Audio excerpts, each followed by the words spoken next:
Hari ini kita fokus ke program Makan Bergizi Gratis, MBG, tapi dari sisi supply chain-nya, khususnya soal susu. Dan ini menarik, karena bukan cuma soal gizinya aja, tapi ada kebijakan soal peternak lokal dan model bisnis yang mungkin bisa jalan di baliknya. Kita akan lihat spesifik soal susu pasteurisasi. Ada aturan wajib pakai minimal 20% susu segar lokal, SSDN itu, terus ada peluang produksi oleh SPPG sendiri.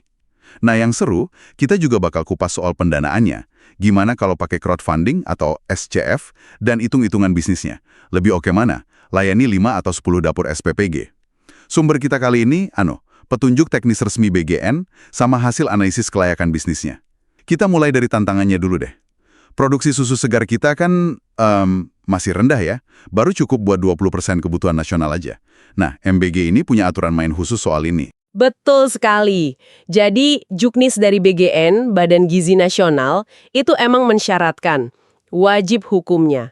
Semua produk susu, ya UHT atau pasteurisasi yang dipakai di MBG harus minimal 20% kandungannya itu susu segar dalam negeri, SSDN. Tujuannya jelas banget kan, buat bantu serap susu dari peternak lokal kita. Bahkan, pemasoknya, mau industri besar atau siapapun, itu wajib loh menunjukkan bukti kemitraan sama peternak atau koperasi susu lokal. Oke, jadi ada enforcement-nya juga ya, nggak cuma himbauan. Nah, selain UHT yang tahan lama tuh, ada opsi susu pasteurisasi. Bedanya apa sih? Dan kenapa ini jadi relevan buat produksi lokal di SPPG? Bedanya di panasnya sih intinya. Pasteurisasi itu dipanaskan suhunya lebih rendah dari UHT, sekitar 72-75 derajat. Nah, karena lebih lembut prosesnya, nutrisinya dianggap lebih alami. Tapi ya itu, umur simpannya jadi pendek banget, cuma 7-10 hari, dan itu pun harus selalu dingin, di bawah 4 derajat Celcius. Ini nih yang bikin perlu rantai dingin atau cold chain. Jadi harus dijaga terus suhunya ya dari produksi sampai diminum. Iya, betul. Tantangan logistiknya di situ. Tapi justru karena ini, Juknis BGN malah eksplisit banget buka peluang buat SPPG. SPPG bisa produksi susu pasteurisasi sendiri. Syaratnya yaitu tadi, mereka serap susu segar langsung dari peternak lokal di daerahnya.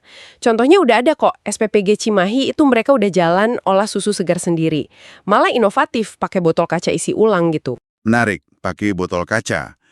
Berarti ada trade-off ya? Nutrisi versus logistik, tapi potensinya buat ekonomi lokal jadi besar. Nah, kalau SPPG mau bikin unit pasteurisasi sendiri, gimana soal duitnya? Modalnya? Ini kan sering jadi pertanyaan ya, visible nggak sih bisnisnya? Apalagi kalau, katakanlah, mau didanai pakai patungan modal atau SCF tadi. Nah, analisis finansialnya sih bilang ini sangat mungkin, visible. Terutama kalau pakai skema SCF yang model equity crowdfunding, jadi patungan modal bareng-bareng. Kenapa cocok? Karena ini kan investasi jangka panjang ya, bukan pinjaman yang bunganya tinggi gitu. Cuma, ya itu, ada tapinya. Skala itu penting banget. Hitungannya gini, kalau bikin unit pasteurisasi cuma buat ngelayanin satu dapur SPPG aja, itu kayaknya nggak masuk. Nggak layak ya? Iya, nggak layak finansial. Balik modalnya kelamaan, bisa 7 atau 8 tahun gitu. Investor mana mau nunggu selama itu kan? Oke, jadi skala ekonomi main banget di sini. Terus, skala minimalnya berapa dong biar hitungannya menarik buat investor SCF? Titik optimalnya atau sweet spotnya gitu ya, ada di skala menengah. Jadi satu unit usaha itu melayani 5-10 dapur SPPG. 5-10 dapur ya? Betul. Investasi awalnya memang lumayan sih, sekitar 3 miliar rupiah buat kapasitas 5 dapur. Kalau mau 10 dapur, ya naik jadi sekitar 6 miliar. Itu udah termasuk mesin, cold storage atau ruang pendingin, pengemasan, sampai distribusi awal lah. 3-6 miliar? Tapi, potensi pengembaliannya, IRR-nya, Internal Rate of Return, itu bisa di atas 20%. Di atas 20% ya? Iya, angka segitu udah cukup menarik lah buat standar investasi, apalagi ini ada dampak sosialnya juga kan. Nah, yang bikin lebih gila lagi nih kalau pakai model botol kaca isi ulang kayak di Cimahi tadi. Oh ya, gimana tuh hitungannya? Investasi awal buat beli botolnya emang jadi lebih tinggi, tapi biaya produksi per liter susunya itu bisa ditekan jauh banget. Kenapa? Ya karena nggak perlu beli kemasan plastik atau karton sekali pakai terus-terusan. Oh, masuk akal. Jadi biaya variabelnya turun drastis ya? Persis. Ini langsung dongkrak margin keuntungan. Efeknya, balik modalnya bisa jadi cepat banget, kurang dari 2 tahun. Dan IRR-nya itu bisa loncat sampai di atas 60%, apalagi kalau skalanya yang 10 dapur tadi. Wow, 60%. Itu gede banget. Makanya, ini jadi impact investment yang super atraktif. Untung finansialnya dapat, dampak sosial ke peternak dapat, dampak lingkungan juga positif karena ngurangin sampah kemasan. Oke. Ini jelas banget berarti ya. Untuk model SCF di skala SPPG ini, pasteurisasi lokal gini jauh lebih masuk akal ketimbang, katakanlah, SPPG coba bikin pabrik UHT sendiri. Oh jelas sekali, nggak bisa dibandingin lah. Investasi pabrik UHT itu kan skalanya raksasa. Butuh ratusan miliar bahkan bisa triliunan rupiah. Cuma industri super besar yang main di situ. Sementara model unit pasteurisasi ini dengan investasi 3-6 miliar itu pas banget sama kapasitas pendanaan SCF. Lebih visible, lebih membumi, plus model ini kan lebih nyambung langsung ke ekonomi peternak lokal. Sesuai sama semangat MBG juga menyediakan gizi yang segar. Dan kalau dihitung biaya per porsi misalnya 200 mili gitu ya, itu jauh lebih hemat. Produksi lokal pasteurisasi ini mungkin sekitar Rp1.400 per porsi. Coba bandingin sama susu UHT kemasan kecil di toko, bisa 9.000 loh. Iya. Bedanya signifikan banget ya. Nah, kalau begitu, artinya apa nih semua buat Anda yang lagi dengerin? Ini nunjukin ya, betapa program segede MPG ini lapisannya banyak banget.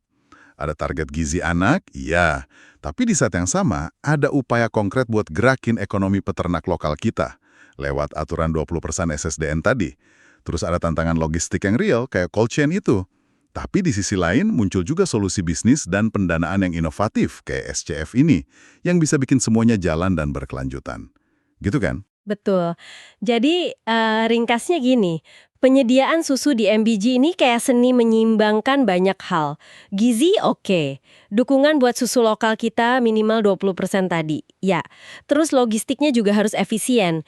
Dan modal susu pasteurisasi yang diproduksi lokal oleh satu unit yang melayani 5-10 dapur SPPG, terus didanai lewat SCF, ini kelihatannya jadi salah satu solusi yang menjanjikan banget.